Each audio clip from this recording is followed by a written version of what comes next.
नमस्कार, स्वागत है आपका द न्यूज पर। मैं हूं आपके साथ Sharon. Hydroelectric project contract मामले में अब जम्मू कश्मीर के पूर्व उपराज्यपाल सत्यपाल मलिक की सीबीआई ने बढ़ाई है मुश्किलें। जी हां, आज सीबीआई ने सत्यपाल मलिक के घर समेत जम्मू कश्मीर से लेकर दिल्ली में मारी है 30 जगह से ज्यादा जगहों पर छापेमारी।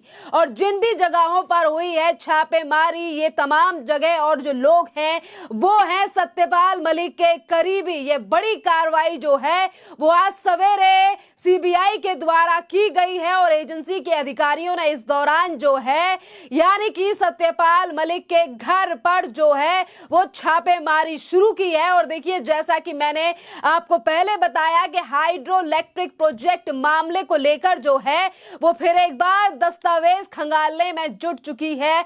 अब सीबीआई जिसको लेकर एक तरफ सत्यपाल मलिक की जो है वो बौखलाहट सामने आ रही है कि वो ये क्या, यानी कि एक तरफ वो ट्वीट कर रहे हैं तो वहीं दूसरी तरफ कांग्रेस के नेताओं की भी अब बौखलाहट सामने आ रही है इस पूरे करप्शन मामले को लेकर, जो कि 300 करोड़ से भी ज्यादा का बड़ा मामला है जिस पर आज सीबीआई जो है वो छापेमारी कर रही है। देखिए, दावा किया जा रहा है कि हाइड्रो इलेक्ट्रिक प्रोजेक्ट में जो है वो 2 फाइलें क्लियर करने के लिए जो है यानी कि जम्मू कश्मीर के पूर्व उपराज्यपाल सत्यपाल मलिक को जो है वो 300 करोड़ की रिश्वत की पेशकश की गई थी। और अब इसी पूरे मामले पर जो है वो सीबीआई लगातार जांच कर रही है। आज 2024 में अगर 30 जगहों पर छापेमारी की गई है तो 2023 में भी छापेमारी की गई थी कुछ जगहों पर।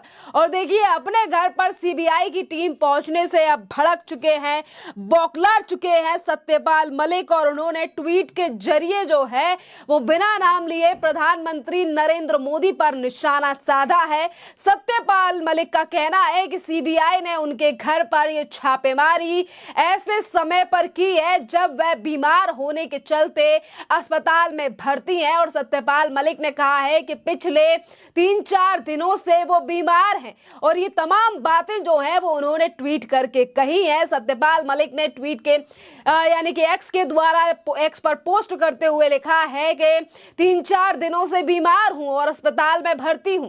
बावजूद इसके मेरे मकान में तानाशाह द्वारा जो है सरकारी एजेंसियों के छापे डलवाए जा रहे हैं।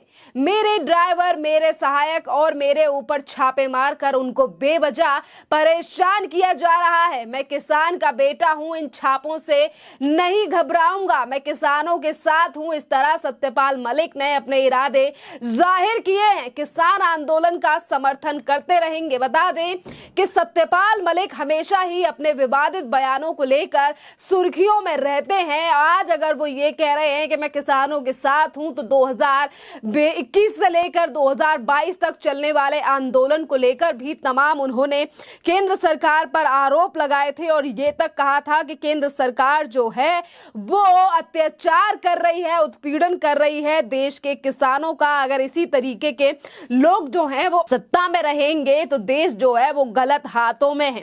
जहां एक तरफ तो देखिए बौखलाहट सामने आई है सत्यपाल मलिक की, तो वहीं दूसरी तरफ अब कांग्रेस के तमाम नेता भी यानी कि अब उनकी भी खींच जो है वो सामने आ रही है। प्रशांत भूषण ने भी ट्वीट करके कहा है और वो ट्वीट करते हुए कह रहे हैं कि अब तो मोदी सरकार जम्मू कश्मीर के पूर्व राज्यपाल सत्यपाल मलिक के आवास पर जो है वो छापेमारी कर रही है, जो इस सरकार के कट्टर आलोचक बन गए हैं और जिन्होंने पुलवामा हमले पर जो है वो मोदी की भूमिका को जाहिर किया था। तो वहीं दूसरी तरफ जो है वो श्रीनिवास बीवी यानी कि ये भी कांग्रेस के नेता हैं और ये कह रहे हैं पूर्व गवर्नर सत्यपाल मलिक के घर पर सीबीआई का छापा, नॉर्थ कोरिया बन चुका है भारत और भारत में आपका स्वागत है। देखिए किस तरीके से आज फिर एक बार जो है वो तानाशाही की बात की जा रही है। ये कहा जा रहा है कि वो आलोचक हैं, इसीलिए ईडी सीबीआई की जांच जो है वो चल रही है इस मामले में।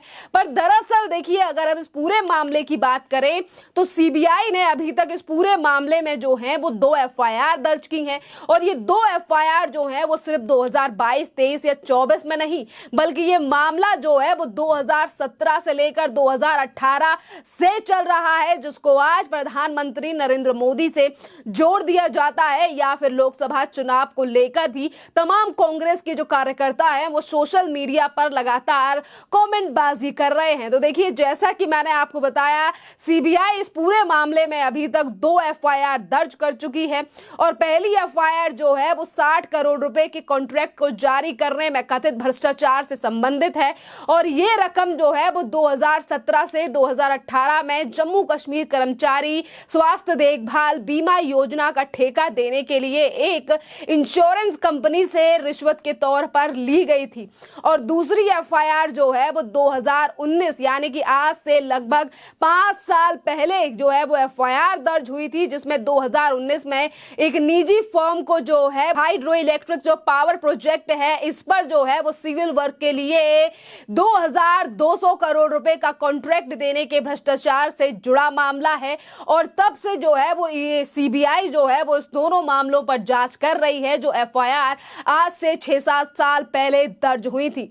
और देखिए, अगर हम बात करें सत्यपाल मलिक की, तो सत्यपाल मलिक जो है वो जम्मू कश्मीर के अलावा मेघालय, गोवा के भी राज्यपाल रहे हैं। सत्यपाल मलिक जो हैं वो मोदी सरकार के खिलाफ जो है वो हमेशा ही विवादित बयान देते हैं। कभी वो ये बोलते हैं कि देश जो है वो गलत हाथों में है, या फिर पुलवामा को लेकर जो है वो प्रधानमंत्री नरेंद्र मोदी की भूमिका पर सवाल उठाते हैं। और देखिए, यही वो सत्यपाल मलिक हैं जिन्होंने एक इंटरव्यू के दौरान ये तक कहा था कि अगर लाल किले पर खालिस्तानी झंडा फहराया गया है तो ये उस जगह पे तो नहीं फहराया गया जिस जगह पर प्रधानमंत्री झंडा फहराते हैं। अगर हम मान लेते हैं कि ये उन्हीं की जगह है, पर अगर वहां पर कुछ लोग चढ़ भी जाते हैं तो ये उनका यानी कि दूसरे वो लोग हैं जिनके गुरु तेग बहादुर सिंह ने शहादत दी थी। और इसी तरीके से कहकर उन्होंने कहा कि अगर वो लोग चढ़ जाते हैं तो इसमें बुरा क्या है, और कौन सा लाल किला जो है वो उसके पास नापाक हो गया।